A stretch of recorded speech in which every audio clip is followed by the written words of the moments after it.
দীর্ঘ সময় ধরে চলা রেমালের তাণ্ডবে উপকূলীয় জনজীবন বিপর্যস্ত। খুলনা বিভাগের উপকূলীয় ৩ জেলা বাগেরহাট, সাতক্ষীরা ও খুলনার ২৫টি উপজেলার উপর দিয়ে রেমাল তার আগ্রাসন চালিয়ে যাচ্ছে। পানির চাপে উপকূলীয় এলাকার শতাধিক বেড়িবাঁধের আংশিক ভেঙে গেছে। ১০,০০০-এরও অধিক হেক্টর কৃষিজমি প্লাবিত হয়েছে। নিম্ন এলাকাগুলো পানিতে নিমজ্জিত রয়েছে। এই বাংলা ক্ষতি যে বিশালভাবে হওয়ার পরে আপনার ঘেরের ভিতরে পানি ঢুকেছে। পানি ঢুকার পরে খুব মানুষ ক্ষতিগ্রস্ত হয়েছে। ক্ষতিগ্রস্ত হওয়ার পরে এখন আমরা বাঁচার জন্য একটা দীর্ঘ নির্বাহ করে আমরা এই কাজটা শুরু করেছি।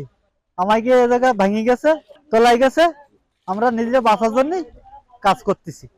সারাদিন খেলাধুলো হচ্ছে, সমুদ্র জায়গায় তোমার ভেড়িঘর ভাঙার খবর পাওয়া যাচ্ছে। এই অবস্থায় থাকলে আরও অবনতির দিকে যাচ্ছে এখন। গতকাল সন্ধ্যার পর থেকে শুরু হওয়া দমকা ও ঝড়ো হাওয়া রাত বাড়ার সাথে সাথে ক্রমে প্রবল ঝড়ে রূপান্তরিত হয়। যদিও আবহাওয়া অধিদপ্তর উপকূলীয় এলাকায় সকালের দিকে বিপদ সংকেত ১০ নং থেকে নামিয়ে ৭ নং করেছিল, তবু এখনো থেমে থেমে ঝড়ো হাওয়া ও প্রবল বৃষ্টি হওয়ায় সতর্ক সংকেত পুনরায় ১০ নং দেখাতে বলা হয়েছে। এই যে আমাদের যে মাধ্যমিক বিদ্যালয় আবার প্রাথমিক বিদ্যালয়, এগুলোর টিন সমস্ত সবকিছু উড়ে গেছে একবারে। তো আর বাড়িঘরের তো আর কথা তো বলার মতো নেই।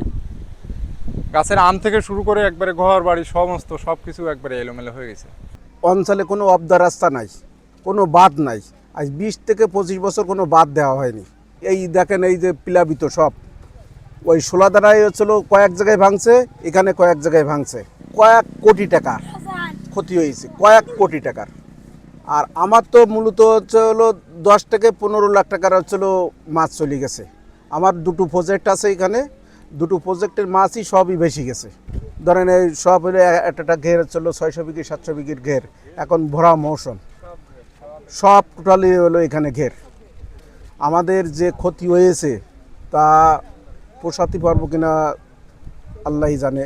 খুলনা বিভাগের বাগেরহাট, সাতক্ষীরা ও খুলনা জেলার অধিক ক্ষতিগ্রস্ত হয়েছে খুলনার কয়রা, পাইকগাছা, দাকব ও বাগেরহাটের মোরেলগঞ্জ উপজেলা। দুর্যোগ কবলিত ইউনিয়নের সংখ্যা মোট ১২৫টি, যেখানে ক্ষতিগ্রস্ত মানুষের সংখ্যা ১১,৭৩,১৭৬ জন। বিধ্বস্ত বাড়িঘর, কাঁচা পাকা, আংশিক এবং সম্পূর্ণ মিলিয়ে প্রায় ১,২৩,৩৭২টি। এ পর্যন্ত একজন খুলনা ও একজন সাতক্ষীরার মৃতের খবর পাওয়া গেছে।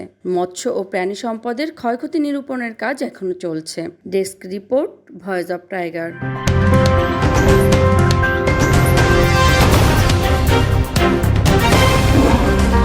Voice of Tiger.